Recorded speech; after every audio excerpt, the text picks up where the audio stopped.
दोस्तों आप तमाम दर्शकों का बहुत बहुत स्वागत है। खबरें विद न्यूज हार्ट देख रहे हैं आप। मैं हूं सागर और मेरे साथ मौजूद है न्यूज हार्ट के managing editor Ajay Kumar mister sir. नमस्ते सर। नमस्ते नमस्ते। तो सुबह सुबह आपको गर्मा गर्म खबरें हम लोग परोस रहे हैं। ठंड बहुत है लेकिन खबर गर्म, क्योंकि देखिए पिछले कई दिनों से राज्यसभा की चर्चा हो रही है। हालांकि अभी राज्यसभा जाने का जो सिलसिला है अभी 3-4 महीना लेट है, लेकिन चर्चा बिहार की राजनीति में खूब है। पहले मांझी जी, उपेंद्र कुशवाहा, पवन सिंह, तमाम लोगों के कई तरह की खबरें निकलकर सामने आ रही है। लेकिन आज एक बहुत अंदर खाने की खबर आप तक हम लेकर आए हैं और सर से ही आग्रह होगा तो इस पर विस्तार से सर प्रकाश डाले। ये जो राज्यसभा का मैटर चल रहा है इसमें अब नाम जो है वो आने शुरू हो गए हैं, और एक तो एक ऐसे नाम की चर्चा सर हो रही है जो बहुत बड़ा नाम है। देखिए, राज्यसभा की सीट तो खाली हो रही है अगले साल। खाली तो हो रही है। अब जो है 2025 तो समाप्त होने पर है। स्वाभाविक है कि अप्रैल में होगी। हाँ, अब अप्रैल कोई खाली हो रहा है। 5 सीटें खाली हो रही हैं। 5 सीटें जिसमें 2 राजद का है। हाँ, 2 राजद का है। एक प्रेमचंद गुप्ता रिटायर कर जाएंगे, दूसरे है अमरेंद्र धारी सिंह, ये है राजद के। और जदयू से तो सब जानता है हरिवंश नारायण सिंह, उपसभापति हैं राज्यसभा के, और केंद्रीय मंत्री हैं रामनाथ ठाकुर। रामनाथ ठाकुर जो है कर्पूरी ठाकुर के पुत्र हैं। तो ये दोनों, और एक उपेंद्र कुशवाहा है। भाजपा से तो कोई है नहीं जो रिटायर करेंगे। तो इन 5 सीटों में जो है जो 41 वोट चाहिए जीतने के लिए, उस हिसाब से जदयू भी दोनों सीट जीत जाएगी आसान से, और भाजपा भी 2 सीट जीत जाएगी। 5वें सीट के लिए जो है फाइट हो सकता है, फाइट होगा। वह सीट जो है भाजपा की भी कोशिश है अपने ही कोटे में रखा जाए। पूरा प्रयासरत है भाजपा को वह मेरे कोटे में ही वह सीट रहे। हालांकि जदयू भी कोशिश करेगा, ऐसा नहीं है कि जदयू शांत रहेगा, वो भी कोशिश करेगा, क्योंकि जदयू के 85 हैं। अगर जिस तरह से हवा उड़ रही है कि राजद के 17-18 विधायक मेरे साथ हैं, उस हिसाब से अगर ऐसा कुछ खेल हुआ तो जदयू भी दावेदारी कर सकता है। लेकिन भाजपा जो है कि तो पूरी कोशिश। हाँ, फिलहाल मतलब 2 जदयू का फाइनल है, 2 भाजपा का फाइनल, 2 भाजपा का फाइनल है जो विधायकों की संख्या है बिहार में, और एक जो है भाजपा की कोशिश है कि लिया जाए। तो भाजपा का कुल मिलाकर 3 मान लीजिए, 3 मान है। इसके लिए वो प्रयासरत भी है। तो क्योंकि तो सर उपेंद्र कुशवाहा का ना है सर। उपेंद्र कुशवाहा का तो एकदम पत्ता कट गया। हाँ, नहीं जाएंगे राज्यसभा। बार बार कह रहे हैं पत्ता कट गया। ऐसे देखिए सियासत में कुछ भी संभव है। हाँ। लेकिन अब जो तीसरा नाम उभर कर बीजेपी से आया है तो किसका पत्ता कटेगा? एक तो सर उपेंद्र कुशवाहा को देना होगा। एक कैसे देंगे? कोई कमिटमेंट तो है नहीं। कमिटमेंट नहीं। विधान परिषद सीट देने का कमिटमेंट था। अच्छा, एमएलसी सीट और मंत्री ये देने का देने क्या था कमिटमेंट? तो मतलब संबंध नहीं ना टूटेगा, एनडीए टूटेगा नहीं ना? एनडीए से संबंध नहीं टूटेगा, मना लिया जाएगा कुशवाहा को। हाँ, ऐसे अब देखिए राजनीति में कुछ भी संभव है। लेकिन उपेंद्र कुशवाहा जो है, मान लेते हैं उपेंद्र कुशवाहा रूठ गए, एनडीए से नाता तोड़ लिए, ऐसे भी उनके मान लेते हैं आप जो कह रहे हैं, तो राजनीति में सब कैसबाजी होती है। हाँ, कैसबाजी होती है। अगर ऐसा हो जाता है, उपेंद्र कुशवाहा को नहीं बनाया जाता है और वह रूठ कर एनडीए से नाता तोड़ लिए, मान लेते हैं, तो क्या उनके हाथ में क्या आएगा? मुश्किल है। बेटा भी मंत्री पद से हट जाएगा, एमएलसी भी नहीं बन पाएगा, इतनी सदस्य संख्या भी नहीं है, तो अकेले एक पत्नी इनके साथ रह जाएगी। हालांकि 3 विधायकों पर इनका दावा, लेकिन विधायक तो रोज जो है ना कहते हैं कि नहीं हमको भाई जो है खुश नहीं है, आत्मघाती कदम उठा लिया उपेंद्र कुशवाहा, लोग कह ही रहे हैं, ये सब कह ही रहा है। तो वो तीनों जो है अलगे सुर है उनका। उपेंद्र कुशवाहा का सुर जो हो, लेकिन उनका सुर भी तो अलग है। अभी क्या होगा नहीं होगा ये तो कौन जानता है, इसको हम नहीं कह सकते हैं कि होबे करेगा, लेकिन कहीं ना कहीं तो है। तो भाजपा जो है क्यों देगी इनको राज्यसभा का सीट, और अगर हट भी जाते हैं तो भाजपा को क्या घाटा होगा, तो बताइए। भाजपा को तो कोई घाटा नहीं है निकट भविष्य में। निकट भविष्य में हम लोकसभा चुनाव होगा, हाँ, उस समय मतलब जो कुशवाहा वोट पोलराइज थे वो थोड़ा नाराज हो सकते हैं। देखिए पोलराइज थे उस समय, नाराज होंगे। 2024 जो है 29 में चुनाव होगा विधानसभा का, लोकसभा का। तब तक गणित होगा, लेकिन ऐसी सियासी गलती उपेंद्र कुशवाहा भी नहीं करेंगे। मैंने मान जाएंगे, राज्यसभा नहीं भी भेजा जाएगा तो मान जाएंगे। नहीं, जो चर्चा है आपको खुल के चर्चा हो रही। अच्छा, एक सीट जीतन राम मांझी जो है की बात आप कर रहे हैं। जीतन राम मांझी मांग तो उठा रहे हैं, उनके बेटे भी मोटा मोटी उठा रहे हैं। तो नहीं, बेटा तो साफे कह दिया कि जीतन राम मांझी और से अलग उनका विचार होता है, कि पार्टी फोरम पर उठाइए आप, मीडिया के सामने क्यों उठाते हैं। वो ठीक है, लेकिन अंदर खाने उनका भी मन है, कहा जा रहा है कि देखिए उनका मन है, लेकिन उनको भी हिस्सेदारी की कहीं कोई बात नहीं। राज्यसभा की एक सीट हम देंगे। हाँ, लेकिन वो तो मांझी जी कह ही रहे कि मेरा हमसे कमिटमेंट था भाजपा का। मांझी जी कह रहे हैं, मांझी जी हर चुनाव में कहते हैं।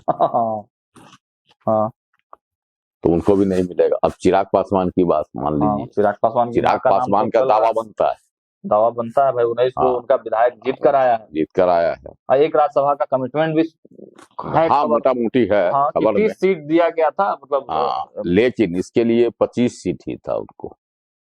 अच्छा, बाद में जो और के लिए 4-5 सीट जिस पर विवाद खड़ा हुआ, वह सीट नहीं था। अच्छा, 25 और एक राज्यसभा देने की बात थी उस समय, जो खबरें आई थी उसके अनुसार। अब पार्टी दे दे इनको राज्यसभा की सीट तो अलग बात है। हाँ, लेकिन 22 विधायकों का जुगाड़ कर पाएंगे? हाँ भाई, 19 है, 22 चाहिए, 45 को तब ना 41 को पूरेगा।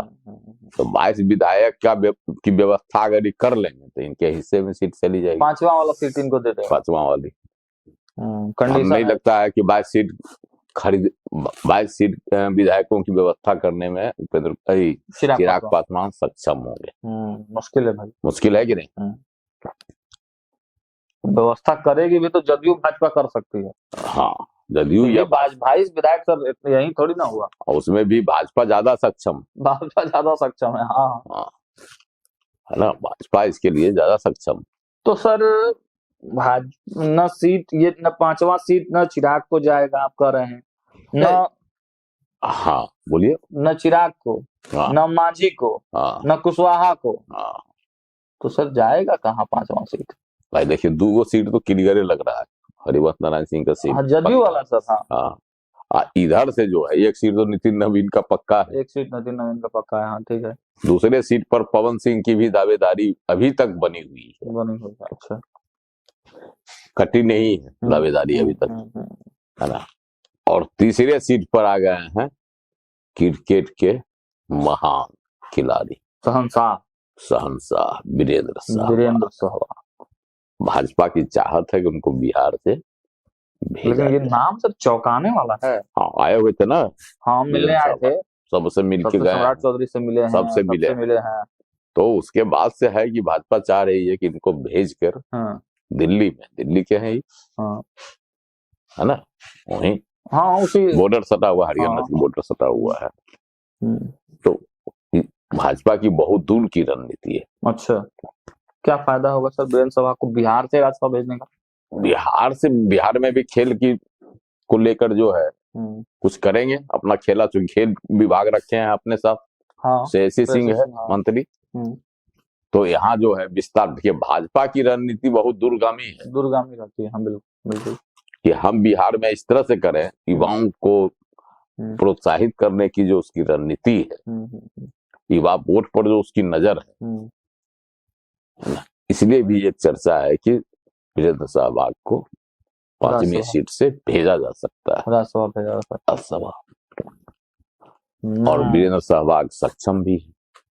तो सर इससे फायदा क्या क्या होगा, आपको क्या लगता है कि आने वाले भविष्य में भी क्या क्या फायदा हो सकता है? देखिए भाजपा को एक तो दिल्ली में फायदा लेगी भाजपा, जाट वोट पर जो है। तो दिल्ली में तो निकट भविष्य में चुनाव नहीं ना है सर। भविष्य की बोल रहे ना कि भविष्य की राजनीति है, वहां उसका फायदा लेगी। उसके बाद बिहार में जो खेल की संभावनाएं हैं, जिसमें जो सुधार की संभावनाएं हैं और जिसमें विकास की संभावना है, तो वो मतलब क्रिकेट या और भी तमाम खेलों को सुदृढ़ करने की दिशा में वीरेंद्र सहवाग के माध्यम से एक ठोस प्रयास जो है किया जा सकता है। संभावना है अभी क्या होगा नहीं होगा, ये संभावना है, तो कयासों का खेल है ना। लेकिन नाम उभर कर आया, नाम वीरेंद्र सहवाग जो शहंशाह है भाई क्रिकेट के, तो उनका नाम है और बड़ा चौंकाने वाला नाम है, बड़ा अंदर खाने से सब निकाल के लाए हैं, है ना।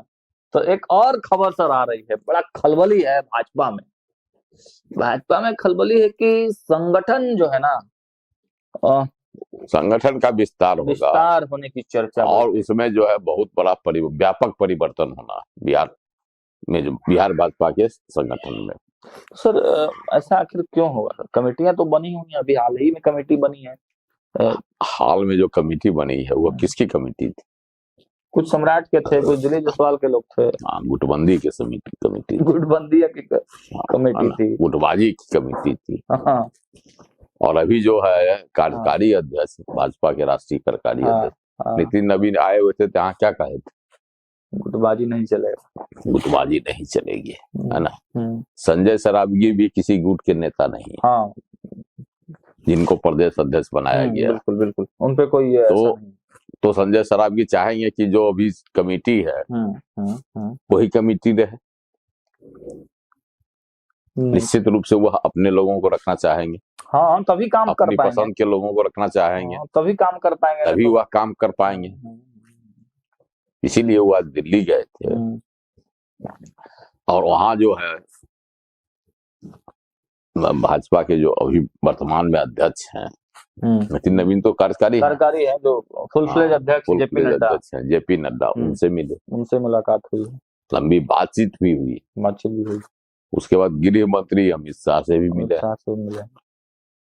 विनोद तावड़े से भी, बिहार के प्रभारी, उनसे भी मुलाकात हुई। और सबों के साथ संगठन के विस्तार और संगठन के जो यहाँ के पार्टी का जो संगठन होगा उसकी रूपरेखा पर बातचीत हुई। मतलब एक्शन में संजय सरावगी आना चाहते हैं, लेकिन केंद्र के मार्गदर्शन में। लेकिन सर नितिन नवीन से नहीं मिले। नितिन नवीन से पटना में मिल ही लिए थे, उतना उनका जो आयोजन हुआ था तो संजय सरावगी उसके आयोजक वही थे, सब कुछ वही थे। बिल्कुल। उसके बाद जो है अभी तो है दिल्ली में, मुलाकात हो भी सकती है। तो अच्छा, एक नाम की और चर्चा है सर, उसमें हम पूछना चाहेंगे, उदित नारायण की भी नाम की चर्चा हो रही है, क्या वह भी? देखिए उदित नारायण भी पिछले दिनों पटना आए हुए, यहाँ जो है वह मुख्यमंत्री नीतीश कुमार से मिले, है ना। तो यह कयास लगाया जा रहा है कि उदित नारायण की भी चाहत जो है सियासत में आने की है। अब वो क्या चाहते हैं, सियासत की कौन सी जगह वह चाहते हैं, इसकी भी चर्चा हो रही है। क्या रामनाथ ठाकुर की जगह पर उदित नारायण झा को राज्यसभा भेज सकती है, भेज सकता है जदयू? अच्छा, एक सीट बचा हुआ है, लेकिन किसी पिछड़े को हटाकर किसी अगड़े को कैसे होगा ये? राज्यसभा में भेजेगा जदयू, और दोनों अगड़ा रहेंगे। हरिवंश नारायण सिंह भी तो राजपूत हैं, ये भी संभव नहीं है। उदित नारायण झा भी जो है ब्राह्मण है, तो सिर्फ अगड़े को ही भेजेगा जदयू, ये भी पॉसिबल, इसकी संभावना कम ही लगती है। देखिए राजनीति में कुछ भी संभव। एमएलसी की भी सीट खाली हो रही है, कहीं वहां भी तलाश सकते हैं, लेकिन हमको नहीं लगता कि उदित नारायण झा जैसा शख्सियत एमएलसी जाए। एमएलसी तो पार्टी में भी रह सकते हैं, क्योंकि पार्टी में रह सकते हैं, पार्टी में रह सकते हैं, या फिर आगे जो सीट खाली होगी राज्यसभा की, उसके लिए दावेदारी कर सकते हैं। तो चलिए, कुल मिलाकर खबरें यही है कि सम्राट चौधरी ने एक बड़ा गेम जो है वो किया है और बिहार को गेम यानी कि खेलों से परिपूर्ण करने के लिए वीरेंद्र सहवाग की एंट्री बिहार में वो करा सकते हैं। फिलहाल इस वीडियो में इतना ही। देखते रहिए न्यूज़ 8। बहुत बहुत धन्यवाद।